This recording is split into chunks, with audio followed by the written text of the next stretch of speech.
Praise the lord. అందరికీ వందనాలు. ప్రార్థన చేసుకుందాం. కృపా సత్య సంపూర్ణుడా, దయగల తండ్రి, మహాగరుడా, మహోన్నతుడా, ధవల సింహాసనాసీనుడా యేసయ్యా, మీకే స్తుతులు స్తోత్రాలు వందనాలు చెల్లించుకుంటున్నాం.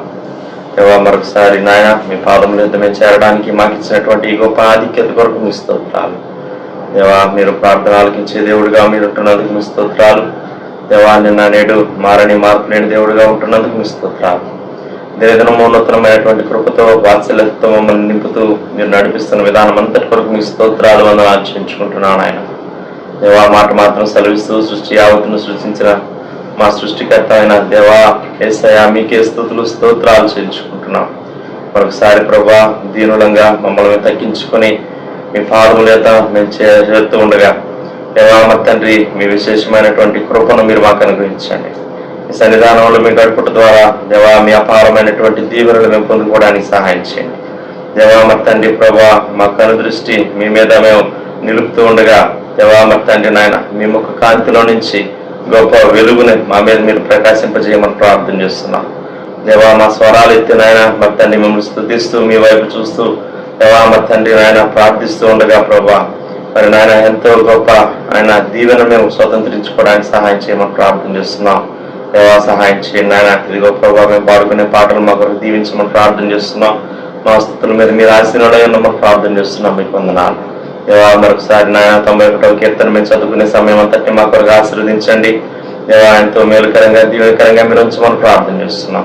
తండ్రి నాయన, మరొకసారి మీ సేవకుల ద్వారా మీ వాక్యం ద్వారా మీరు మాతో మాట్లాడమని ప్రార్థన చేస్తున్నాం. దేవా, సహాయం చేయండి నాయన. వినగలిగి చెవి గ్రహించగలిగే హృదయాలు దాచుకునే మనస్సు మెండుగా మీరు మాకు అనుగ్రహించమని ప్రార్థన చేస్తున్నాం. స్తోత్రాలు. అతి శ్రేష్టమైన సమయాన్ని మా కొరకు ఆశీర్వదించండి తండ్రి. మీకు వందనాలు ఆయన.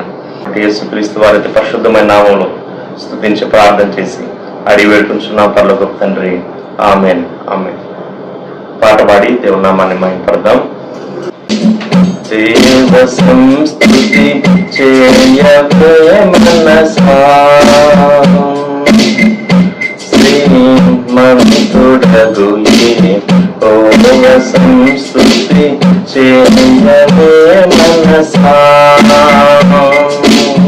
దేవ సంస్తుతి చేయువానం జీవమాయే యెహోవా దేవుని పావనానా మమ్ము స్తుతించుమా. నా యంతరంగము లో వసించు నో సమస్తమా, కారణము చే దేవ సంస్తుతి చేయవే మనసా, జీవమాయే యెహోవా నీకు చేసిన మేలులను మరువకు, జీవమాయే యెహోవా నీకు చేసిన మేలులను మరువకు, నీవు చేసిన పాదకంబులను మన్నించి జబ్బు లేవియుం లేకుండా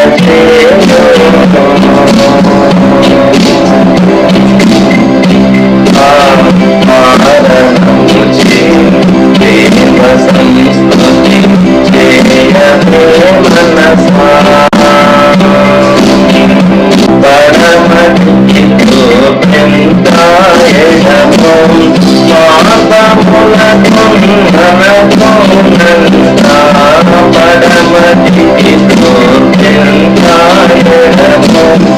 పాపములకు నరకోనంతా, ఎడము కలుగా చేసి ఉన్నాడు మన పాపములను ఎడముగాని చేసి ఉన్నాడు. కారణము చే దేవ సంస్తుతి చేయవే మనసా, శ్రీమంతుడగు యెహోవ సంస్తుతి చేయవే మనసా. వాక్యం చదువుకుందాం. ఇట్లా 91వ కీర్తన యథాప్రకారంగా చదువుకుందాం. మహోన్నతుని చాటున నివసించేవాడే సర్వశక్తిని నీడను విశ్రమించేవాడు. మహోన్నతుని చాటున నివసించేవాడే సర్వశక్తి నీడను విశ్రమించేవాడు. ఆయనే నాకు ఆశ్రయము, నా కోట, నేను నమ్ముకున్న నా దేవుడని నేను యెహోవాని గురించి చెప్పుచున్నాను. ఆయనే నాకు ఆశ్రయము, నా కోట, నేను నమ్ముకున్న నా దేవుడని నేను యెహోవాని గురించి చెప్పుచున్నాను. వేటకాని ఊరిలో నుండి ఆయన నిన్ను విడిపించును, నాశనకరమైన తెగులు రాకుండా నిన్ను రక్షించును. వేటకాని ఊరిలో నుండి ఆయన నిన్ను విడిపించును, నాశనకరమైన తెగులు రాకుండా నిన్ను రక్షించును. ఆయన తన రెక్కలతో నిన్ను కప్పును, ఆయన రెక్కల క్రింద నీకు ఆశ్రయం కలుగును.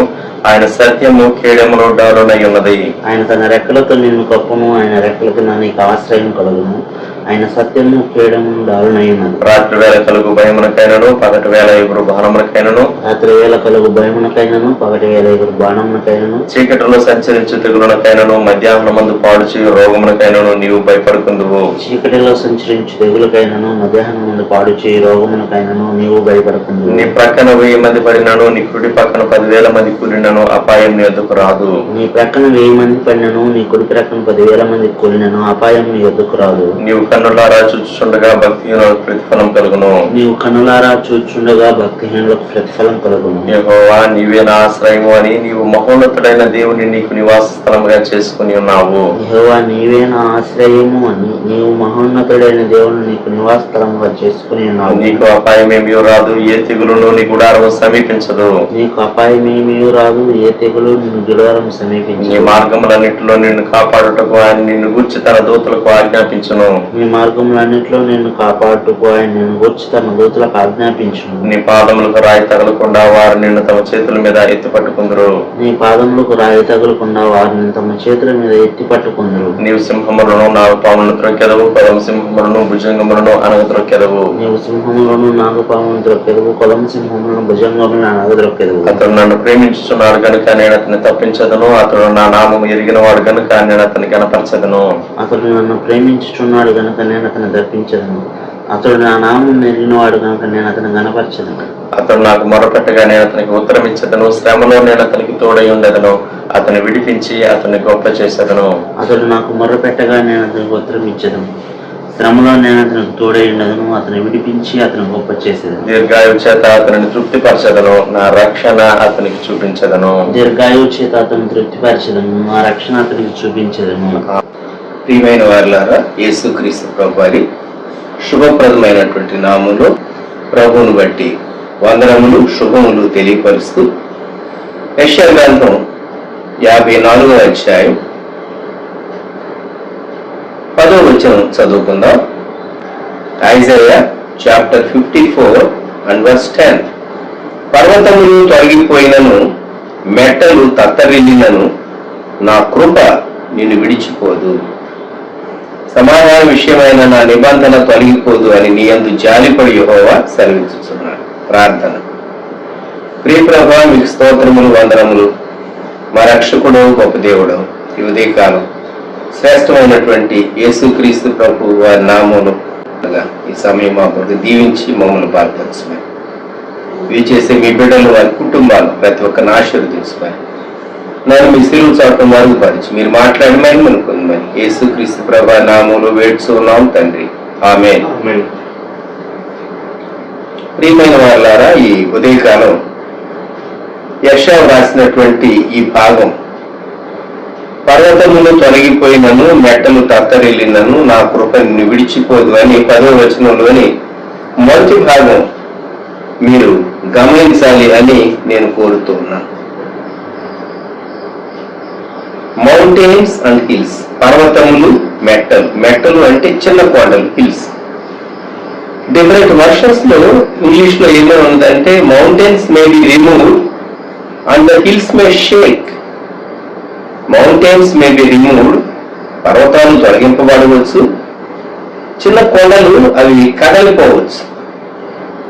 మనకు తెలుసు పర్వతాలు, కొండలు ఇవి కదిలేటటువంటివి కాదు. కదలనటువంటి ఇమ్మూవబుల్ ఆబ్జెక్ట్స్ అయినటువంటి ఇవైనా సరే కదలవలసేమో గాని దేవుడు అంటూ ఉన్నాడు, నా కృప మాత్రం నువ్వు విడిచిపోదు అంటూ ఉన్నాడు. ఇంకొక వర్షంలో ఈ పర్వతాలు. Though mountains be removed and hills shake back and forth అని వ్రాయబడి, ముందుకు వెనుకకు పర్వతములు, చిన్న కొండలు షేక్ అయినప్పటికీ, పర్వతములు తొలగింపబడినప్పటికీ నా కృప నిన్ను విడిచిపోదు. రెండో భాగంలో సమాధాన విషయమైన నా నిబంధన అన్నాడు. ఇదేమో నిబంధన, మనం కృపను గురించి మనం మాట్లాడుకుంటూ ఉన్నాం. మనకు తోడై ఉండేటటువంటి దేవుని కృపను గురించి. పర్వతాలు ఎప్పుడు తొలగిపోతాయి, మెట్టలు ఎప్పుడు తత్తరిల్లుతాయి? భయంకరమైనటువంటి పరిస్థితులు ప్రకృతిలో సంభవించినప్పుడు మాత్రమే ఇటువంటి విషయాలు జరుగుతూ ఉంటాయి. 300 సంవత్సరాల క్రితం ఫ్రాన్స్ దేశంలో కింగ్ లూయిస్ తాను ఒక గొప్ప ఫిలాసఫర్ పాస్కల్తో ఇలాగూ ఒక ప్రశ్న వేశాడు. దేవుడు ఉన్నాడు అంటానికి నాకు ఒక రుజువు చూపించు అని కింగ్ లూయిస్ అడిగాడు. అప్పుడు ఆ వేదాంతి పాస్కల్ చెప్పినటువంటి మాట, మై మ్యాజెస్టీ జూస్, జేడబ్ల్యూఎస్, యూదులు, ఘనమైనటువంటి రాజా, యూదులే గొప్ప తార్కాణము అన్నాడు. ఎందుకు? ఆ జనాంగము చరిత్ర అంతటిలో వారికి కలిగినన్ని శ్రమలు మరెవరికి కలుగలేదు, వారికి వచ్చినటువంటి హింస మరెవరికి సంభవించలేదు, వారి వంటి జ్ఞానవంతులు మరెవరూ లేరు. రెండో ప్రపంచ యుద్ధ కాలంలో వారి గురించి చెప్పబడింది, యూరోప్ ఖండంలో ఉన్నటువంటి 7.3 మిలియన్ల యూదుల్లో 5.7 మిలియన్ల యూదులు మరణించారు అని. హిట్లర్ గ్యాస్ ఛాంబర్స్ లో లక్షలాది మందిని చంపించాడని మనం ఎరుగుదాం. ఇటువంటి శ్రమలను ఎదుర్కొన్నటువంటి జనాంగము వారు నిలిచి ఉండి ఈరోజు ఇజ్రాయెల్ దేవుని కొరకైనటువంటి చిన్న దేశమైన శక్తివంతమైనటువంటి దేశంగా, ప్రపంచ దేశాలకు ఆదర్శవంతమైనటువంటి దేశంగా, రక్షణ రంగంలో కానివ్వండి, వ్యవసాయ విషయంలో కానివ్వండి, వారు చేసేటటువంటి కనుగొన్నటువంటి విషయాలు, పాటించేటటువంటి పద్ధతులు ప్రపంచము నివేపోయి చూస్తూ ఉన్నది. యూదా జనాంగమే ఒక గొప్ప ఉదాహరణ దేవుడు ఉన్నాడు అంటానికి అని ఫిలాసఫర్ పాస్కల్ కింగ్ లూయిస్ తో చెప్పాడు. 300 సంవత్సరాల క్రితం జరిగినటువంటి సంఘటన ఇది. దేవుని కృప మనము విడిచిపోదు. దేవుని కృప తన జనాంగాన్ని విడిచిపోదు. అసలు కృప అంటే ఏంటి? What is mercy? కృప అంటే మన మీదికి రావాల్సినటువంటి తీర్పును దేవుడు ఆపివేయటం. రెండవది, మన మంచితనమును బట్టి కాక దేవుడు మనల్ని క్షమించటం. God withholding judgment we deserve and granting forgiveness which we don't deserve. అది కృప. మనం ఏది పొందడానికి తగని వారమో అటువంటి తన క్షమాపణ మనకు దేవుడు అందించుట, అలాగే మన మీదకి రావాల్సినటువంటి తీర్పు దేవుడు ఆపు చేయటం, హోల్డ్ చేయటం. దాన్నే మర్సీ, గ్రేస్, కృప అని అంటారు. ఈ ఉదయకాలం మనం దేవుని కొరకు, దేవుని కృప కొరకు కనిపెట్టవలసిన వారంగా ఉన్నాం. పర్వతములు తొలగిపోయిన, మెట్టలు తత్తరిల్లిన. ఒక పాట ఉన్నది, దేవాన్ని తలంపులు నాకెంత ప్రియము ఎంత ప్రియము అనేటటువంటి పాటలో పర్వతములు తొలగిపోయినను తత్తరిల్లిన మెట్టలు మట్టమై అని ఒక చక్కని వచనం ఉన్నది. దాన్ని నేను ప్రార్థనలో మొరపెడితే దేవా నీవు నన్ను జ్ఞాపకం చేసుకున్నావు అని ఆ పాటలో ఆ కీర్తనకారుడు పాడాడు. ఈ ఉదయకాలం మీకు 3 సంఘటనలు దేవుని గ్రంథంలో నుండి నేను జ్ఞాపకం చేయాలి అని ఆశపడుతూ ఉన్నాను. దేవుని కృపను గురించి. దేవుని కృప ఎక్కడో ఒక దేశంలో ఒక చిన్న బిడ్డ ఏడుస్తూ ఉన్నాడు, దప్పికతో ఏడుస్తూ ఉన్నాడు, ఆకలితో ఏడుస్తూ ఉన్నాడు, చనిపోవటానికి సిద్ధంగా ఉన్నాడు. తల్లి దగ్గరలోనే ఉన్నది. ఆదికాండ గ్రంథం 21వ అధ్యాయం 17వ వచనం. దేవుడు ఆ చిన్నవాని మొరను వినెను. ఈ చిన్నవాడు ఇష్మాయేలు, ఇతని తల్లి ఆగరు. ఇది జరిగినటువంటి సంఘటన బెయేర్షెబా అరణ్యములో 14వ వచనం. తిత్తిలోని నీళ్లు అయిపోయింది.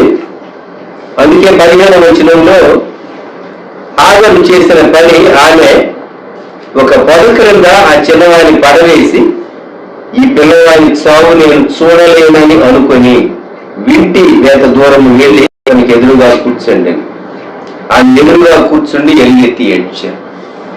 అలా చెప్పింది దాసిని దాని కుమారుని వెళ్ళగొట్టుమని. అందువల్ల ఆగరు చిన్నపిల్లవాడు ఇష్మాయేలును పంపించి మీరు అయిపోయింది. ఆకాశం నుండి ఆగరుని పిలిచి, ఆగరు ఆ చిన్నవాడైన చోట దేవుడు వారి స్వరము విలుచున్నాడు. నీవు లేచి ఆ చిన్నవారి లేవనెత్తి నీ చేత పట్టుకొను, వారి గొప్ప జనంగా చేసిన ఆమెతో అనెను. మరియు దేవుడు ఆమె కన్నులు తెరచినందున ఆమె ఒక నీళ్ల ఓట చూచి వెళ్ళి ఆ తిత్తి నీళ్లతో నింపి చిన్నవారికి త్రాగనిచ్చాడు. ఇది అద్భుతం కాదా? దేవుని కృప మనం తోడుగా ఉన్నది, అది నిశ్చయం. అయితే దానికి ముందు మనం వెలిగెత్తి మొరపెట్టాలి. ఒక దాసి తన కుమారుని కొరకు మొరపెట్టింది, తన శిశువు కొరకు మొరపెట్టింది. మన కుటుంబీకుల కొరకు, వారి క్షేమం కొరకు మనం మొరపెడదామా? ఎలుగెత్తి దేవుని సన్నిధానంలో ప్రతిదినం ప్రతి పూట దేవుని సన్నిధానంలో విజ్ఞాపన చేద్దామా? అలాగే రాజులు మొదటి గ్రంథం 17వ అధ్యాయంలో ఒక విధవరాలు కనబడుతూ ఉన్నది. ఈ చరిత్ర చాలా మందికి పరిచయమైనటువంటి చరిత్ర. ఆమెకు ఒక్కడే కుమారుడు. ఈమె యూదురాలు కాదు, అన్యురాలు. సీదోను అనేటటువంటి ఒక పట్టణంలో ఈమె నివసిస్తూ ఉన్నది. అంత ఆర్థికంగా స్తోమత కలిగినటువంటి స్త్రీ కూడా కాదు. వంట చేసుకోవడానికి కట్టెలు లేవు. కట్టెలు ఏరుకుని వచ్చి వంట చేయాలి, రొట్టె చేయాలి. కరువు ప్రారంభమైనటువంటి కాలం అది. కరువు ప్రారంభమైనటువంటి కాలం కనుక అప్పటికి 6 మాసాలు సంవత్సరము కరువు ప్రారంభమై అహాబు ఇశ్రాయేలు పరిపాలించేటటువంటి కాలంలో ఆ కరువు ఆ ప్రాంతాలంతట్లో, ఆ దేశమంతట్లో, చుట్టుపక్కల ప్రాంతాలన్నింటిలో వ్యాపించింది. దేవుడు మనల్ని జ్ఞాపకం చేసుకుంటే తప్ప మనం భుజించేటటువంటి ఆహారం కూడా చాలా చాలా ప్రాముఖ్యమైనది. ఇది ఆఖరు భోజనం కొరకు ఆఖరుగా తాను తన కుమారుడు రొట్టె చేసుకుని తిని సరిపోవటమే ఇక మిగిలింది. బహుశా ఆఖరి భోజనం చేసిన తర్వాత 3 దినాలు ఉంటుందేమో ఆహారం లేక, తర్వాత ఫెయింట్ అయిపోతారు.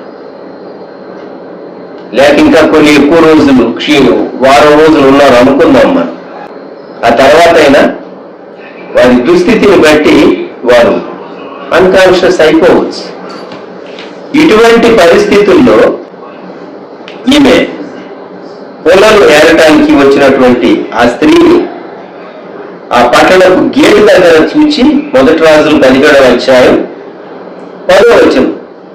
అందుకు అతను లేచి సారిపతులకు పోయి పట్టణపు గని యొద్దకు రాగా ఒక విధవరాలు అచ్చట కట్టెలు ఏరుచుండు చూచి ఆమెను పిలిచి, త్రాగుటకాయ పాత్రతో కొంచెం నీళ్లు నాకు తీసుకొని రమ్మని వేడుకొని ఆమె నీళ్లు తాగవచ్చుండగా అతడు ఆమెను మళ్ళా పిలిచి, నాకు ఒక రొట్టె ముక్కను నీ చేతిలో తీసుకొని రమ్మని చెప్పాను. వస్త్రధారణను బట్టి ఇతడు యూదుడని, ఆయన్ను చూచినప్పుడు ఇతడు దైవ సేవకుడు, ఒక ప్రవక్త అని ఆమెకు అర్థమైంది. అందుకే ఆయన మాట్లాడినప్పుడు ఆమె రెస్పాండ్ అయింది. అంతేకాదు, ఉన్న పరిస్థితి ఆమె చెప్పింది. 12వ వచనం, నీ దేవుడైన యెహోవా జీవము తోడు, మా దేవుడు అంటలేదు, నీ దేవుడైన యెహోవా జీవము తోడు. తొట్టెలో పట్టెడు పిండి, గుడిలో కొంచెం నుండి నాయతో ఉన్నవే గాని అప్పము ఒకటైనను లేదు. మేము చావక ముందు నేను ఇంటికి పోయి వాటిని నాకును నా బిడ్డకును సిద్ధము చేసుకోవాలని కొన్ని పొలాలు ఏమిటకై వచ్చితనని. ఎటువంటి పరిస్థితి అండి!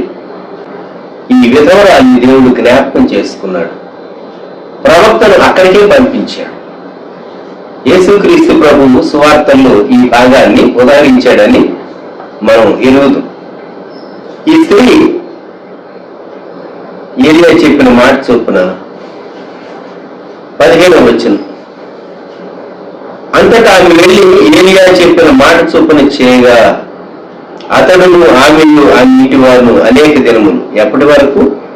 యెహోవా వర్షము కురిపించే వరకు. 14వ వచనం, ఆ తొట్టిలో పిండి తక్కువ కాదు, గుడిలో నూనె అయిపోదు. పోషణకర్త ప్రభువైనటువంటి యేసుక్రీస్తు ఆయన అంటాడు, నా కృప నిన్ను విడిచిపోదు అంటాడు. నా కృప నిన్ను విడిచిపోదు. పర్వతములు తొలగిపోయినను మెట్టలు తత్తరేలినను. పర్వతాలు తొలగిపోతాయా? మెట్టలు తత్తరేలుతాయా? బషీరియా ష్లింక్ అనేటటువంటి ఆమె వాగ్దాన భూమి పుస్తకం రాశారు. గత శతాబ్దాల్లో జీవించినటువంటి గొప్ప దైవజనురాలు. వాళ్ళు ఒక వాగ్దాన భూమి కొరకు ప్రార్థన చేశారు యూరోప్ లో. దేవుడు వారికి ఇచ్చాడు వాగ్దాన భూమి. అయితే వారికి ఇచ్చినటువంటి సువిశాలమైనటువంటి ఆ ల్యాండ్ లో ఒక చిన్న గుట్ట లాంటిది ఉన్నది, ఒక చిన్న కొండ. అది వాళ్ళ నిర్మాణాలకు వాటికి ఖచ్చితంగా ఆటంకరంగా కనబడుతూ ఉన్నది. ఆర్కిటెక్ట్ చెప్పాడు అది రిమూవ్ చేయబడాలి. అది రిమూవ్ చేయబడటం సామాన్యమైన విషయం కాదు. గవర్నమెంట్ వారు అనుమతి కూడా ఇవ్వరు అటువంటిది రిమూవ్ చేయబడటానికి. మీ బిల్డింగ్ ప్లాన్ లేక మీరు ఉద్దేశించినటువంటి చక్కని లేఅవుట్ రావాలి అంటే అది ఆటంకకరమే అని ఆర్కిటెక్ట్ చెప్పాడు. వీళ్ళు ప్రార్థన చేయడం ప్రారంభించారంట. కొన్ని దినాల తర్వాత హఠాత్తుగా ఒకరోజు ఉదయకాలం బుల్డోజర్స్ జేసీబీ ఇవన్నీ అక్కడికి వచ్చేసేసింది. వర్క్ చేయటం మొదలుపెట్టినాయి. విషయం ఏంటంటే కార్పొరేషన్ వారికి కావాల్సినటువంటి స్టోన్స్ కొరకు వారికి రాళ్ళు అవసరమైన వాట ఆ కొండను రిమూవ్ చేసి బ్రేక్ చేసి చిన్న చిన్న ముక్కలు చేసి వారు స్టోన్స్ వాడుకోవాలనుకున్నారు. అందుకనే గవర్నమెంట్ హఠాత్తుగా వచ్చేసేసింది. కొన్ని దినాల్లో, ఒక వారం దినాల్లోనేమో మొత్తం రిమూవ్ చేసేసారంట. ఆయన ఆ బుక్ లో ఏం రాస్తారంటే వాగ్దాన భూమి దేవుడు చేసినటువంటి అద్భుతం. కొండలు ఎక్కడైనా మన కన్నుల ముందు లేకుండా రిమూవ్ చేయబడగలవా? ఎస్, బహు అరుదుగా సంభవిస్తాయి. కొండల వంటి ఆటంకాలు, మన ముందు ఉన్నటువంటి ఆటంకాలు దేవుడు తొలగించగలడా? కొండల వంటి కష్టాలు దేవుడు తీర్చగలడా? ఈ విధవరాలని దేవుడు జ్ఞాపకం చేసుకున్నాడు. అపోస్తల కార్యగ్రంథం 18వ అధ్యాయంలో నేను మీకు ఒక కపుల్ను జ్ఞాపకం చేస్తాను. వారు అకుల, ప్రిస్కిల్ల. వారికి జరిగింది ఏంటంటే సడన్ గా వారున్న దేశం నుండి ఇంకో దేశానికి వారు రావాల్సి వచ్చింది. బహుశా వారు కట్టుబట్టలతో, చాలా తక్కువ బిలాంగింగ్స్ తో వారు రావాల్సి వచ్చింది. జరిగినటువంటి పరిస్థితి అపోస్తల కార్యగ్రంథం 18వ అధ్యాయం 2వ వచనం, యూదులందరూ రోమా విడిచి వెళ్ళిపోవాలని క్లౌడియ చక్రవర్తి ఆజ్ఞాపించినందున వారు, అనగా ఆ పైన అకుల, ప్రిస్కిల్ల, ఇటలీ నుండి క్రొత్తగా వచ్చిన వారు.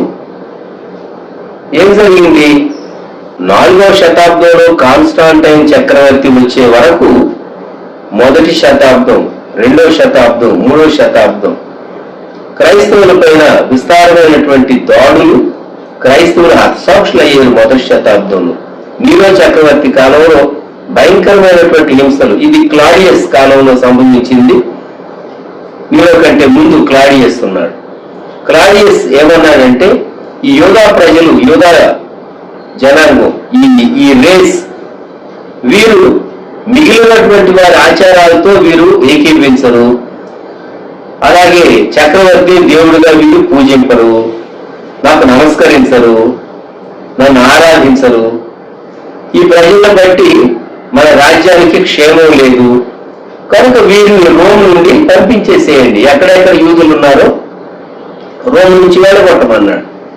కాబట్టి ఇటలీ దేశం నుండి వారు కొరింథు పట్టణానికి వచ్చారు. కొరింథు పట్టణంలో వారు ఏదో ఒక చిన్న పోర్షన్ తీసుకుని అక్కడ ఏం చేయాలి వారు వృత్తికి డేరాలు కుట్టువారు, టెంట్ మేకర్స్. డేరాలు కుట్టడం ఆ కాలంలో అది ఒక చక్కగా ప్రాస్పర్ అయ్యేటటువంటి ట్రేడ్, అది లేకుంటే అది స్మాల్ స్కేల్ ఇండస్ట్రీ. కాబట్టి వాళ్ళు డేరాలు కుడుతూ ఉన్నారు.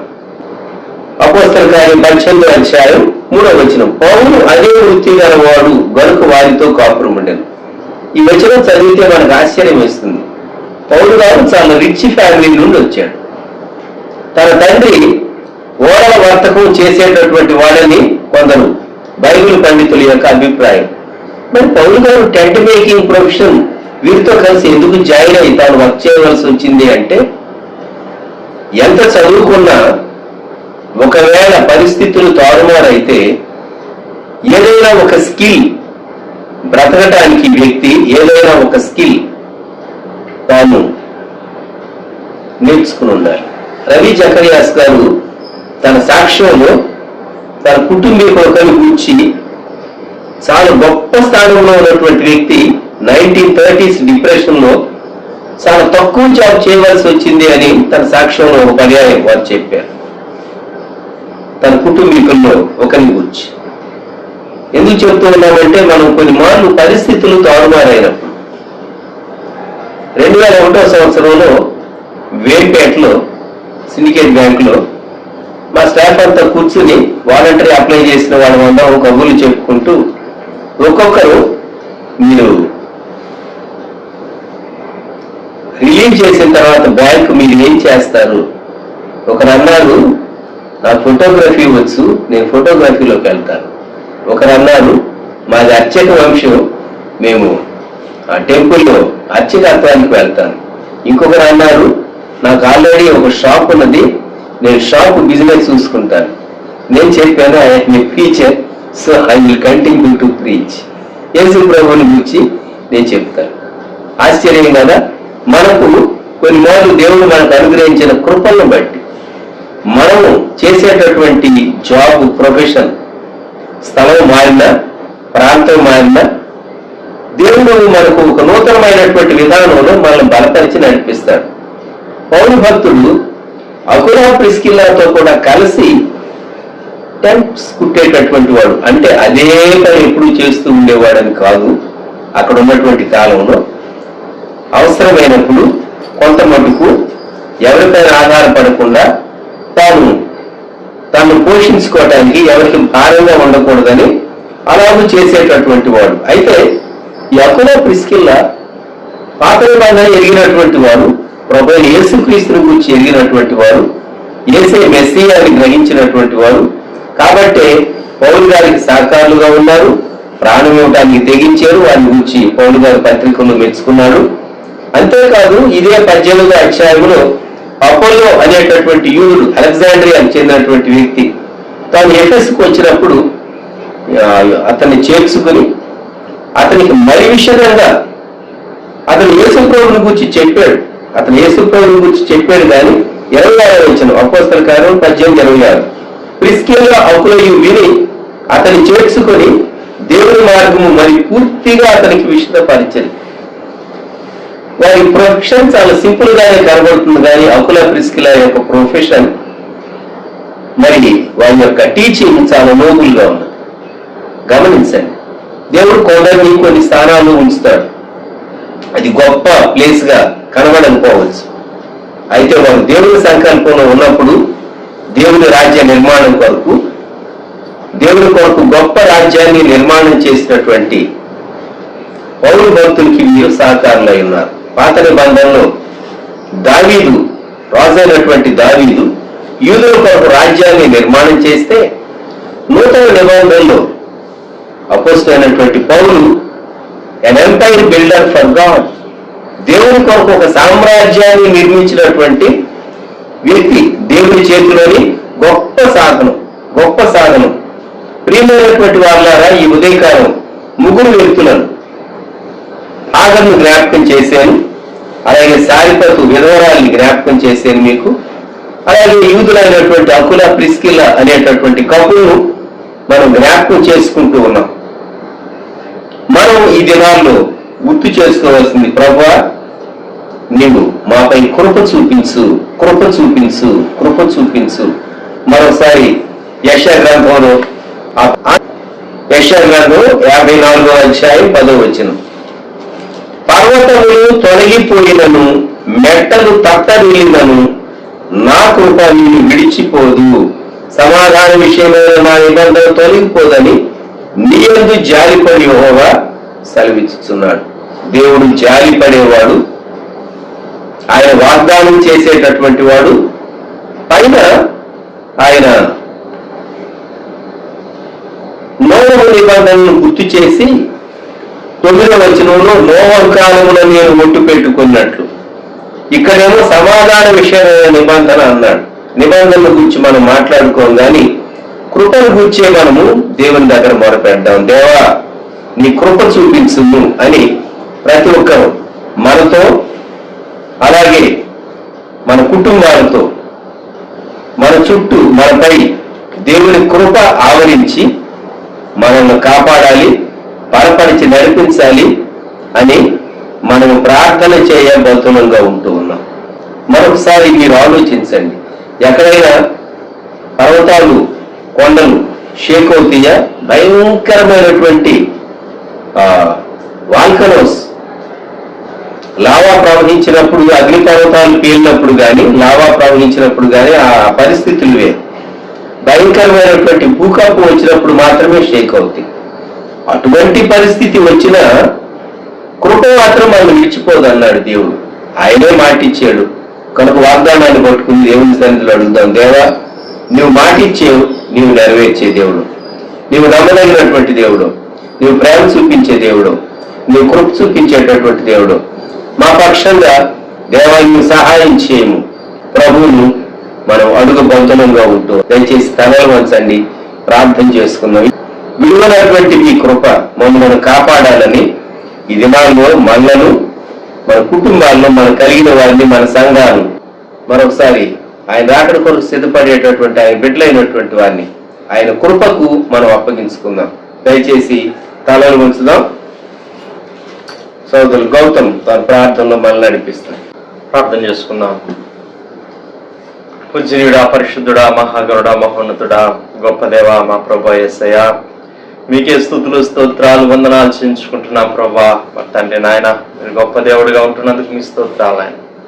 దేవా మరి తండ్రి, పర్వతములు తొలగిపోయినను మెట్టలు తత్తరిలను నా కృప నిన్ను వీడిపోదని సెలవిచ్చినటువంటి గొప్ప దేవా మీ స్తోత్రాలు. మీరు ఇచ్చిన గొప్ప వాగ్దానం కొరకు మీకు వందనాలు చెల్లించుకుంటున్నాం. పర్వతాలు తొలగిపోయేటువంటి పరిస్థితి వచ్చినా, మెట్టలు తత్తరిల్లిపోయేటువంటి దేవా మరి తండ్రి పరిస్థితులు ఎదురైనా, దేవా మరి తండ్రి మీ కృప దేవా మరి తండ్రి నాయన మా మీద ఉంటుందని మీరు ఇచ్చిన గొప్ప వాగ్దానం అంతటి కొరకు స్తోత్రాలు చెల్లించుకుంటున్నాను నాయన. దేవా అవును తండ్రి, మరి నాయన ఎంతో మరి తండ్రి ప్రభా మీరు ప్రేమతో, కృపతో మీరు మమ్మల్ని ప్రేమిస్తున్నారు. మీకు వందనాలు. మేము అనర్హులమే అయినా మరి తండ్రి ప్రభా మరి తండ్రి నాయన మీరు నాయన మీ ప్రేమ చొప్పున మీ కృపను అనుగ్రహిస్తూ దినదినము నూతనమైనటువంటి శక్తితో, బలముతో, విశ్వాసంతో మమ్మల్ని మీరు నడిపిస్తున్న విధానం అంతటి కొరకు స్తోత్రాలు చేయించుకుంటున్నాను నాయన. ఇదిగో ప్రభా మరి తండ్రి ప్రభా హాగరు నాయన దేవా మరి తండ్రి తన కుమారుడు దేవా మరి తండ్రి ఇక అరణ్య ప్రాంతంలో దేవా ఎడారిలో ప్రభా మరి తండ్రి అయా ఇష్మాయేలు నీటికి దేవా ఆకలి నీటి దప్పి కొరకు నాయన అల్లాడుతున్నటువంటి పరిస్థితుల్లో బిడ్డ మొరపెట్టినప్పుడు నాయన దేవా మరి మీరు చూచి మీ కృప చొప్పున మరి తండ్రి నాయన ఒక అయా నీటి బొగ్గను మీరు కలుగు చేసి దేవా మరి తండ్రి ఆయన బిడ్డ యొక్క దప్పికను మీరు తీర్చినటువంటి గొప్ప దేవుడు మీకు స్తోత్రాలు చెల్లించుకుంటున్నాను నాయన. దేవా మరి తండ్రి అవునైనా మీ కృప అంటే దేవా అటువంటి కష్టమైన పరిస్థితుల్లో కూడా ఏ దిక్కు దేవా ఏ ఆధారము లేనటువంటి స్థితుల్లో కూడా మీరు మమ్మల్ని జ్ఞాపకం చేసుకున్నప్పుడు ప్రభా మా యొక్క అవసరం అక్కర తీరుతుందని దేవా మీరు మాకు ఇచ్చినటువంటి గొప్ప వాగ్దానం కొరకు స్తోత్రాలు చెల్లించుకుంటున్నాం. అవునాయన అన్ని పరిస్థితుల్ని మాకు అనుకూలంగా అన్ని పరిస్థితుల్లో కూడా దేవా మాకు మేలుకరంగా మాకు క్షేమకరంగా మా అక్కరలు అవసరతలు తీర్చబడేటువంటి విధానంలో మీరు మమ్మల్ని పెంచి పోషించి దేవా సంరక్షించగల సమర్థుడైనటువంటి దేవుడని దేవా మీరు మాకు సెలవిచ్చిన విధానం అంతటి కొరకు స్తోత్రాలు చెల్లించుకుంటున్నాం. దేవా ప్రభా మరి తండ్రి నాయన నాయన అయా మరి హాగర్ ఎలాగైతే బిడ్డ కొరకు మొరపెట్టిందో దేవా మరి తండ్రి మేము కూడా ప్రభా మా కుటుంబీకుల కొరకు మా బంధువుల కొరకు మా స్నేహితుల కొరకు దేవా మరి తండ్రి ఇంకనూ ప్రభా ఎవరైతే కష్టాల్లో ఉన్నారో ఇంకనూ అనారోగ్య పరిస్థితుల్లో ఉన్నారో ఇబ్బందికరమైన పరిస్థితుల్లో ఉన్నారు వాళ్ళందరి కొరకు నాయన ప్రార్థన చేసి మొరపెట్టేటువంటి గొప్ప మనస్సు ప్రార్థనాత్మ అందరికీ కూడా మీరు మెండుగా కలుగు చేయమని ప్రార్థన చేస్తున్నాం. స్తోత్రాలు చెల్లించుకుంటున్నాం.